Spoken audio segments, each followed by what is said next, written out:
out of the Soviet Union. Tales of a being with powers and abilities far beyond those of mortal man.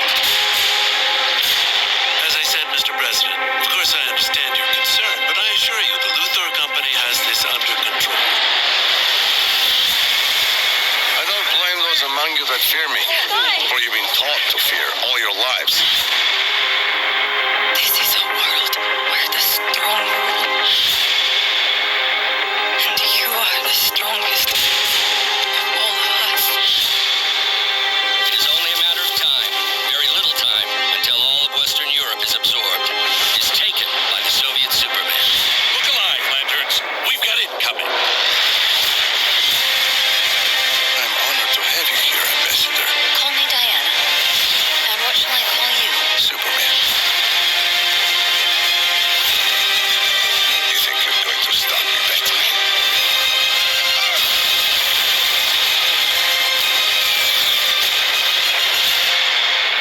What now?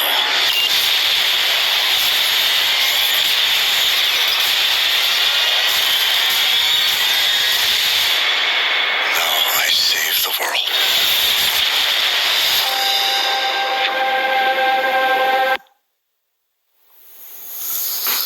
And now he saves the world.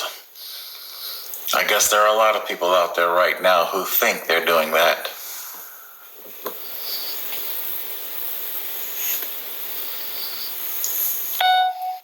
What up, guys? Total Control 871, and that was the exciting trailer to Superman Red Son. For those of you who don't know, Superman Red Son is Frank Miller's harrowing account of a what-if story. In the DC universe, we've had parallel dimension versions of our heroes come through dimensional rifts, such as the Crime Syndicate or the Justice Lords. These are versions of the Justice League that are basically evil, or to be more specific, in the case of the Justice Lords, they're not necessarily evil, but they're doing what they feel is correct for all of humanity. They're going to be making those decisions for you. However, in this particular graphic novel by Frank Miller, I believe it was in 2003, the timing of when he wrote the novel, shortly after 9/11, we can definitely see there was a lot of governmental overreach going on, post 9/11, Patriot Act, stuff like that. So we can definitely see where Frank's mind was at, and there are other creators who are also had a lot of civil liberty concerns. I mean, you're now scanned naked, getting onto a plane. Do I really have to say more there? In Red Son Superman, okay, what's so interesting about this particular telling of the tale is that it doesn't come from a parallel dimension, okay? That's what's called an Elseworld thing, where one particular factoid is just different than our regular Superman mythos. In this particular case, what if Frank Miller proposes a what if? What if instead of Kal-El's spacecraft crash landing in the Bible Belt of America, where our young Kal-El would be raised as Clark Kent on corn-fed hokum and American values, what if instead he crash landed, I suppose either 12 hours later or 12 hours earlier, depending on your perspective. But what if he crash landed 12 hours later when the Earth was facing the other way? And instead of landing in Kansas, he landed in the USSR to be raised in a communist regime. Now, addition to this what if,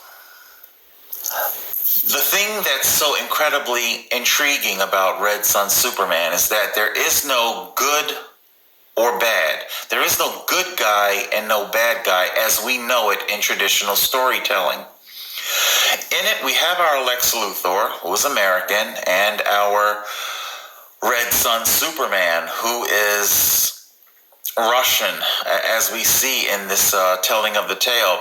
And I really cannot say this enough. Please go out and get it. Its release date was, interestingly enough, March 17th of this year. Yes, right when all of the tyranny was beginning to unfold. Again, very interesting, its release date and how it coincided with everything. So if you're looking for a reason to stay inside and watch something, I can't emphasize it more. Please check out Superman Red Son. It's a very cerebral, in-depth, if you really like your civil liberties, you really need to think. What we learn here is that there is no good guy or bad guy. Neither Lex Luthor or our Soviet Superman is a bad guy, as we would know him. Each one of these men are trying to do what they particularly feel is the best thing for the world. I could go on at length and on, but you just simply would have to watch to understand. But Superman wants to make the world better, which is why we hear him say, save the world. Let's have one more look, shall we?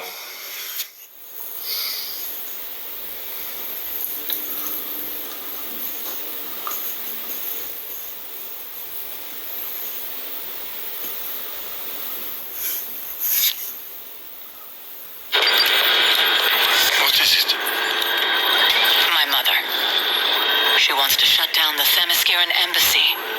What? After all I've achieved? But how have you achieved it? Better than the gulags, isn't it? Better than extermination. The day will come when it won't be necessary, Diana, but till then... And what if that day doesn't come? Is even one soul suffering like this worth the price of your perfect world? On Paradise Island... Paradise Island is unique. Human nature is dark, brutal. It requires different methods. Human nature? Or man's nature? Would you prefer we were like America? Bring it. A nation in decline, Princess. Economic depression, social unrest bordering on civil war, millions on the brink of starvation. I had high hopes for Kennedy when he was first elected, but he's turned out to be just like the rest of them. Ranting about the Red Menace, refusing all offers of aid. Perhaps it would be more efficient, sir, to invade their shores and compel them to align with the rest of the world. Out of the question. This global revolution has been, with rare exceptions, bloodless. America will eventually fall, and we'll be there to pick up the pieces. Can't your mother see that we're building a better world? Queen Hippolyta believes that freedom must spring from within, that it can't be imposed from without, no matter how high-minded the motives. I've told her to wait, to give you more time. I haven't given up on you yet.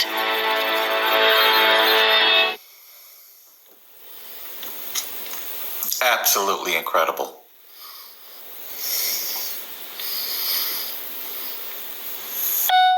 Frank Miller is an absolute genius.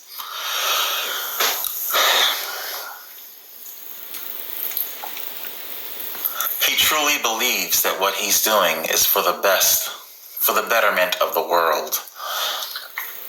We've seen the memes of Governor Murphy in the Soviet cap and New Jersey in the Soviet colors. I've used the meme myself.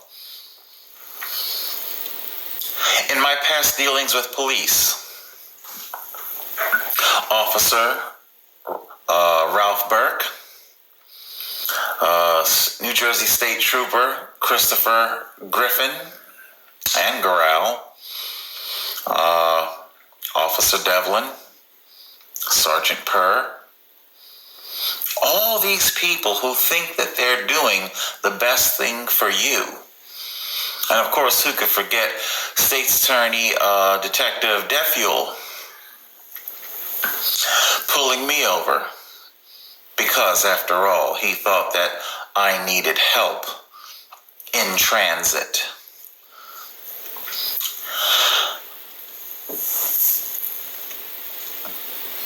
There are a lot of draconian things being rolled out right now. I can't even begin to tell you. Oh my God, so much. There's too much to say. I'm also having a massive validation overload in my head right now as well. I wish I could just simply show you everything that I want to say. Who remembers a couple of videos ago where I talked about how I kind of was going off topic, and I was like, is there like some sort of agenda to feminize men?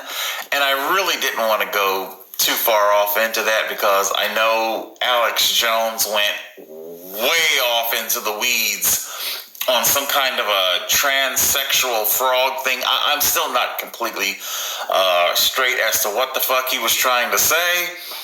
I don't think Alex knows what the fuck he was trying to say. But nevertheless, if you remember, I always said there was some small granule of truth to even the craziest of conspiracy theories. Now, I'm definitely not getting behind Alex Jones because he is fucking nuts. You know what? That's probably wrong to say that he's fucking nuts. I believe a large part of what Alex Jones does is just simply, he's a man who understands a particular demographic of the population and feeds them what they want to hear. I don't think Alex Jones actually believes the shit that he spews himself. However, let's take a closer look as to the latest cockamamie, our latest cockamamie scheme cooked up by our wonderful government to keep us safe. I'm telling you, I would not have thought this to actually be true. I would have thought this would have come from Alex Jones himself. But this is coming from science? We don't know about this virus. Researchers around the world continue to study it, hoping to understand how it spreads, whom it affects, and whether we can develop immunity. So here's what we do know. The virus appears to be killing men at a much higher rate than women. At least that's according to some of the limited data we're getting from a handful of countries. But researchers here in the US are now trying to figure out if there's actually some truth to that. So they're conducting a study to determine if estrogen, a female hormone, can reduce the severity of symptoms in men. Well, we're joined now by Dr. Sharon Nachman, an Associate Dean for Research at the Renaissance School of Medicine at Stony Brook University, and also from the same university, Dr. Antonios Gasparis, a Professor of Surgery. Thank you very much to both of you, because I want to talk about this study that is fascinating. Dr. Gasparis, I understand it was your idea, you thinking out of the box. You looked at the gender gaps in the death data particularly, and you had an idea. Tell us about it. Yeah, it was pretty simple clinical observation. As you mentioned, the gender difference and the severity of disease that occurs between men and women, that's really what triggered everything. And what was your idea? Well, it was basically why, the question was why. As you mentioned, about 80%, when you look at the risk of requiring intubation or mortality or death, it's about 80% males versus 20% or 15% in females. So why such a difference? And that led to me trying to see in the literature what do we know. And when you look at the strain of coronavirus that was responsible for COVID, it's a little bit different than what it is for other previous infections such as SARS. And that gender difference was observed also in SARS. Now, when I looked at the literature, what I saw was that some animal studies showed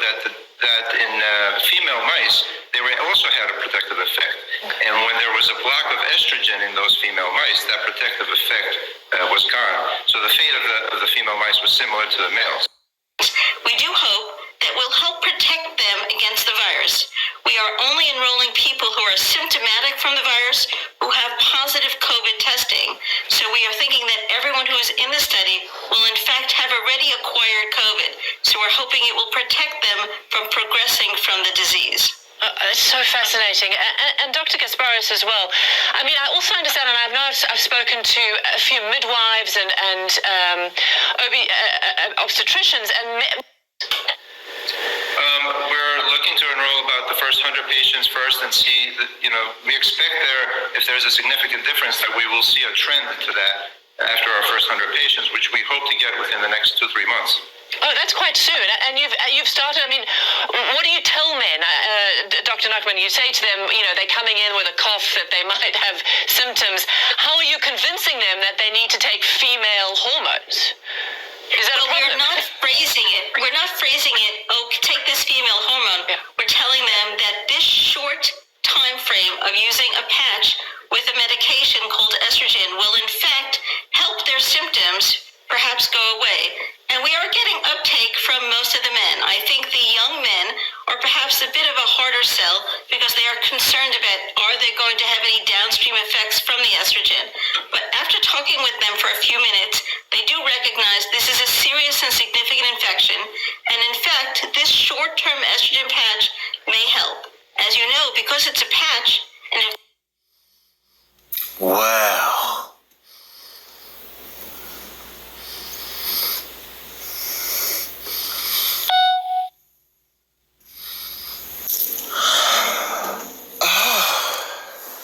Who's ready to let their hair down? Oh, you men of the world, who wants to become estrogen cured? Oh my goodness. Doctor. Oh my. Well, I'm just a girl. I don't know.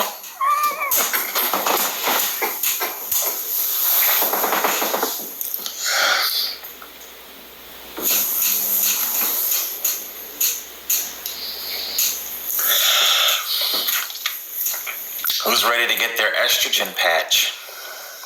Okay. Now, of course, I tried my best to play as much of the clip, giving as much context as I could. They are saying that it's only going to be on you for 7 days, but remember, they're very much indeed telling you that the great COVID is not a one and done, and that it's going to require repetitive treatment. You're going to need some more estrogen. Yes, how many times a year do we need estrogen? No. How many times a year do we have to? Oh my. How did that commercial go from the 80s? Don't hate me because I'm beautiful. Who remembers that? Huh?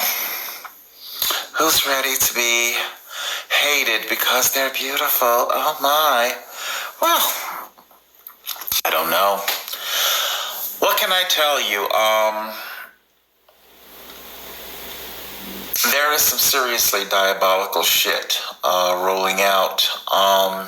Just like with our Superman Red Sun, everything that's being done, it's being done because they think that they're helping you.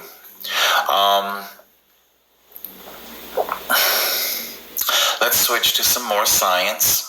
I cannot begin to sing the praises of these doctors enough. Now, I agree with everything because I'm gonna link. I'm gonna link everything down below. I know sometimes I say that and then I don't do it, but I'm gonna do it. I'm gonna link everything down below. I definitely want you to hear these doctors. I'm going to play a little bit of it. I'm just on overload with these doctors because I can't even tell. I'm like a dog in a dog park. I don't know where to go first because everything that they say, almost everything, I don't agree with their push for testing. Not that I disagree with the merits of testing, but I disagree that the government should not have access to that information. The government has proven just how draconian they're willing to be, who they're willing to get into bed with, Silicon Valley. These doctors make it very clear that COVID, it's as we're beginning to see more and more of a picture, it really is on par with the annual flu. I understand it's a different method of bringing about flu symptoms, but it really is just about the flu. Let's give a little bit of listen, and we shall see.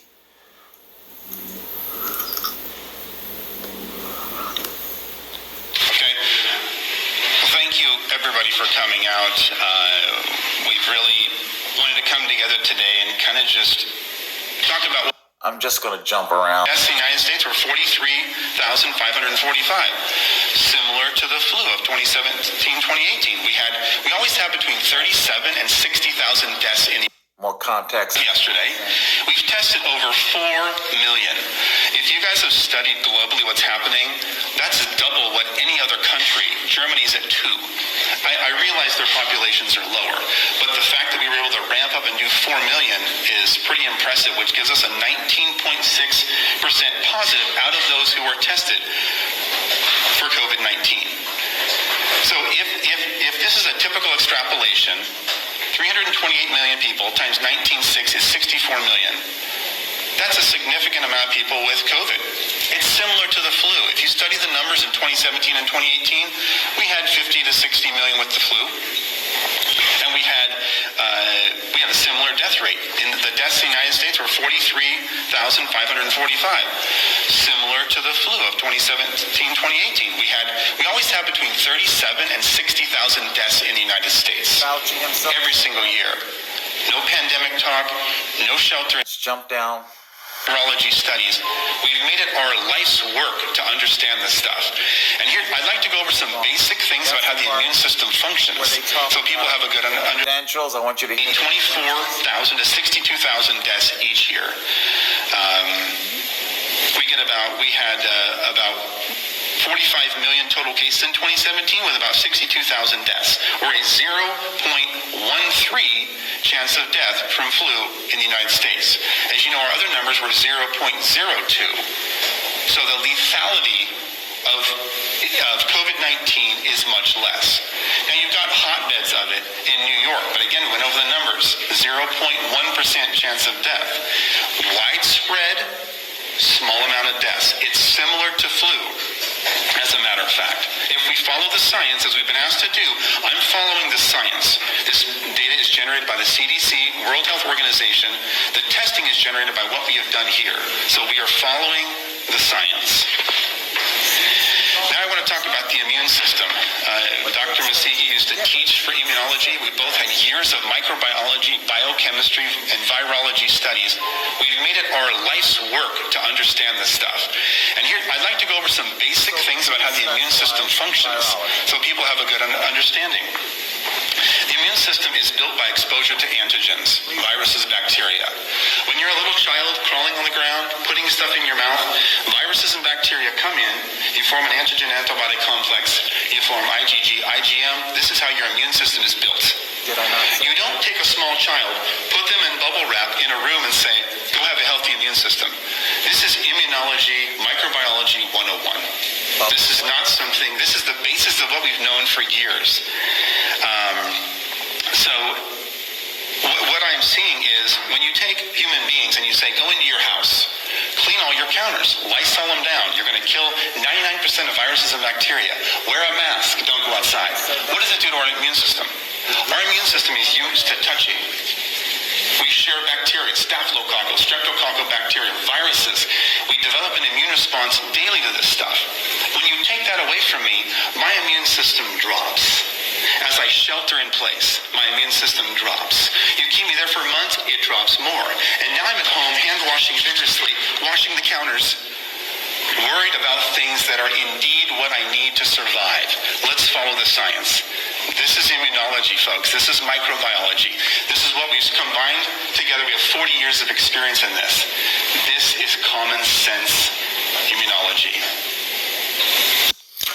Okay, obviously, I can't play the entire hour thing. I will link this. I really hope that you listen to what they have to say. Needless to say, this, by the way, as we see here, this was published on the 27th. I wanted to wait a few days just to see if corporate big pharma media would pick these doctors up.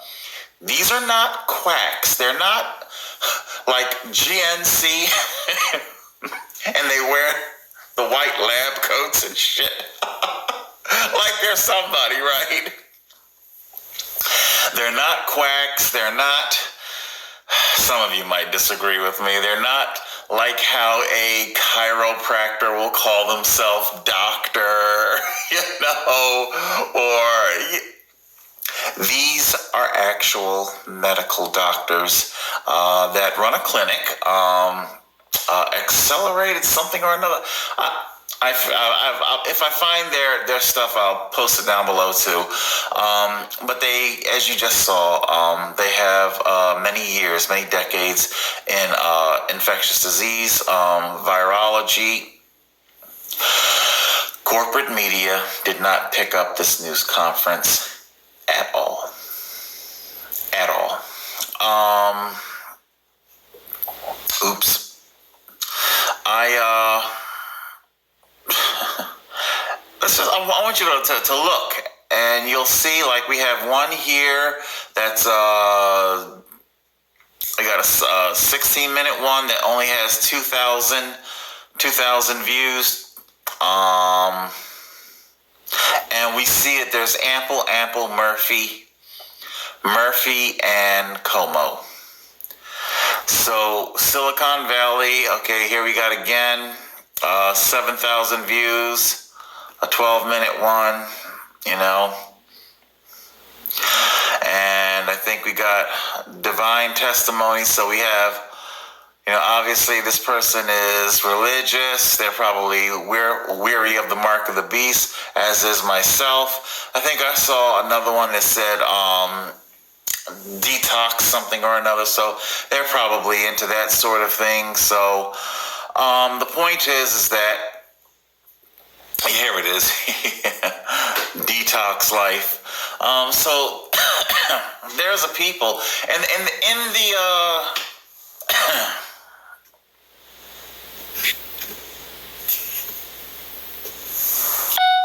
the segment, they do indeed acknowledge that. They acknowledge a lot of shit. They acknowledge just about everything that I've ever said on any of my COVID videos. Like I said, I am experiencing validation overload.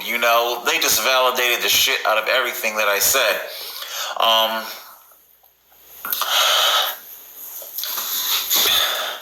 So you have different demographics that are gravitating to these doctors for different reasons. I really can't begin to tell you. They use science. You're not going to find corporate media who are heavily funded by big pharmacy. They're not going to pick these doctors' story up, and they're not going to run with their story. I really wish to God I could make you understand more. All I can do is give you the facts. That whole estrogen thing, do you understand? Do you understand? Our military and our men are comprised of that in conjunction. Like I said, it's not just simply what's going on as of late. I've got decades, past 20 years where I just earmark shit. I earmark things. Toxic masculinity. They're making being a man not savory.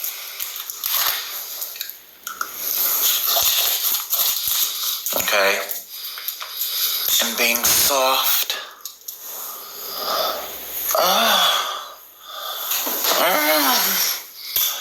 off like a woman is the way to go.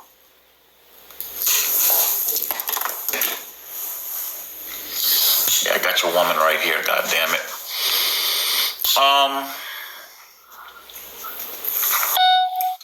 And of course, with our Red Sun Superman, whatever is rolling out, it's being done for presumably your own good.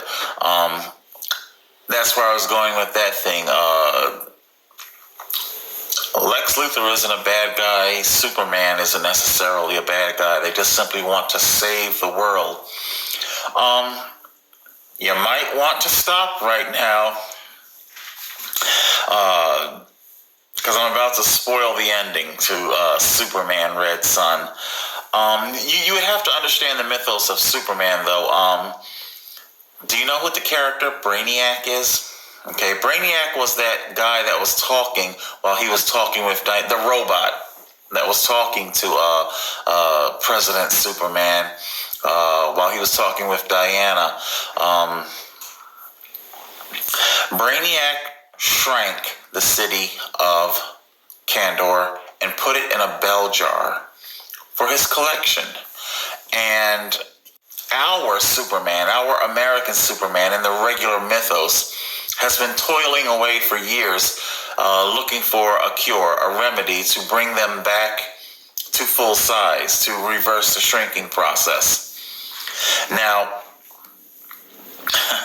at the end of Red Sun Superman, because Superman, earlier on, like Lex Luthor, he tries a couple of methods for stopping the Red Scare, of stopping the Soviet Union from taking over the world under the guise of helping the world. And his efforts fail, and then it comes, because once Lex Luthor comes to understand President Superman's thinking, he says that he's going to stop Superman with one sentence. He writes the sentence down and he puts it in an envelope and puts it in his breast pocket. The invasion happens. President Superman, he storms the U.S. He comes for Lex Luthor, and he uses X-ray vision. And he said, Luthor, did you think that your envelope would your next diabolical plan for hurting the world, think you could hide it from me in an envelope? And what he does, he reaches inside Lex Luthor's breast pocket, pulls it out, opens up the letter, and reads the sentence. And again, you have to understand the mythos of Superman and where it's all coming from, how our own Superman was trying to return the city of Kandor to its normal state. Just tens of thousands or maybe millions of people in Kandor that are, stuck in their current situation. The sentence read, because I'm about to spoil the ending here in case you don't want to hear it. The sentence read, "Why don't you just put us all in a jar?"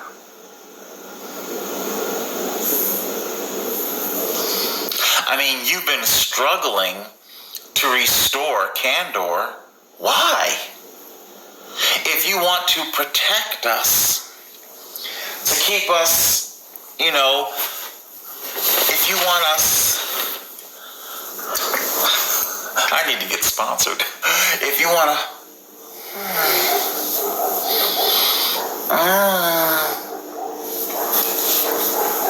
okay, then don't reverse what Brainiac did. Expound upon it. Shrink us all, Governor Murphy. Put us all in a jar. Oh, that's right. That is what you're doing. You're locking us all away in our homes. The doctors go on to talk about that specifically. How it's, they don't use that exact language, but they're basically saying that it's batshit crazy, that they've never ever heard of the healthy being quarantined. Nobody's ever heard of this. The sick get quarantined. The infirmed get quarantined. The healthy don't get quarantined, okay? Nobody's ever heard of this.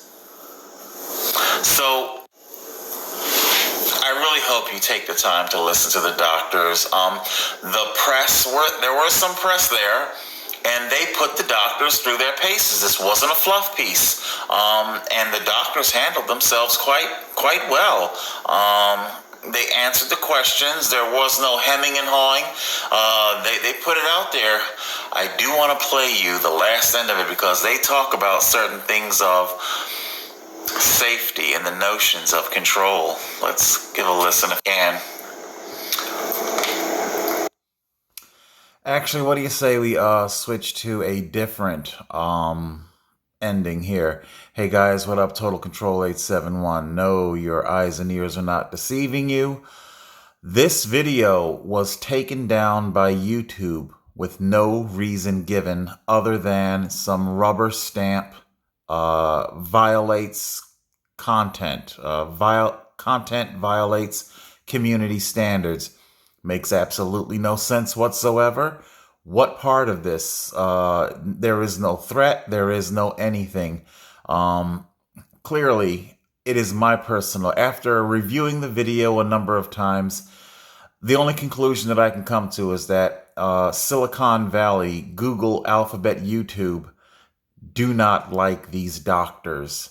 I do believe they are indeed under attack. Let's see if we can get a little bit of a different ending here. Let's see. California doctors. Dr. Eric's coronavirus. It's hard finding it too. Typing in a search for it. I have typed in, I went to Detox Life's channel. She had, or he or she, they had the entire 1 hour and 8 minute press conference. That video is gone. Apparently it's not just me. That's why I believe that what YouTube is claiming to be the violation, it's literally a medical dissertation of a medical analysis. Let's see. I think I want to go here. Because I think two prisoners make a run for it. Not so fast. The judge yanks off his robe, bolt out of the court. Live from downtown Bakersfield, 23 ABC believes it.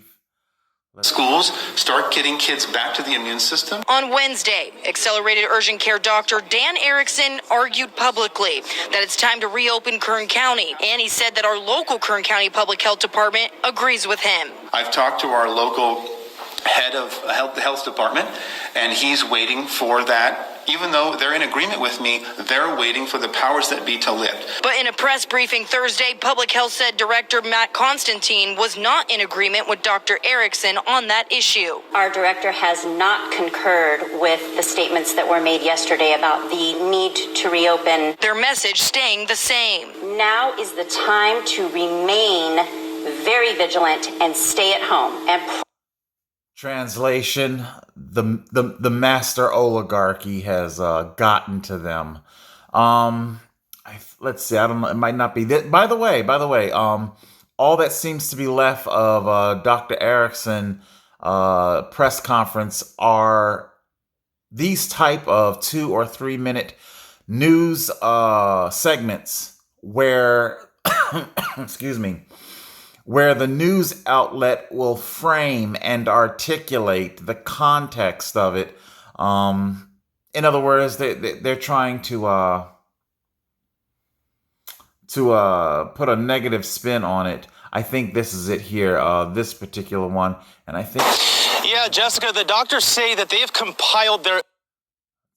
Seen a patient for 20. I don't. and then come out and get disease. Reporting the disease, Erickson claims, is being forced onto healthcare professionals. ER doctors now, my friends that I talk to say, it's interesting. When I'm writing up my death report, I'm being pressured to add COVID. Why is that? Why are we being pressured to add COVID to maybe increase the numbers and make it look a little bit worse than it is? I think so. According to Erickson, there is something much larger at play here. This is not about science, and it's not even about COVID. When they use the word safe, if you listen to the word safe, that's about controlling you. So when I talk to all my ER doctors who work in a hospital, no stake in the game, same opinion. Okay, people. So what we're seeing here is the medical arm of the Jewish oligarchy. They're circling the wagons. Dr. Arison and Dr. Masehi, I'm probably mispronouncing his last name. R.T. Masehi. I'm sorry. They're circling the wagons. I don't know a whole lot about these particular doctors' ideology. I know Dr. Arison, during this press conference, he did go on to talk about how he went to the gun shop to purchase ammo. They're all out of ammo. So this is a doctor that practices his Second Amendment rights. He was picked up. Fox News did indeed feature both doctors, both physicians. But of course, everything outside of Fox News is ostracizing these doctors. If you do, I'll see what I can do to find another 1 hour link to the video, because from what I'm hearing from YouTube creators is that as fast as YouTube is taking down their videos, creators like myself and others are putting them back up as best as we can.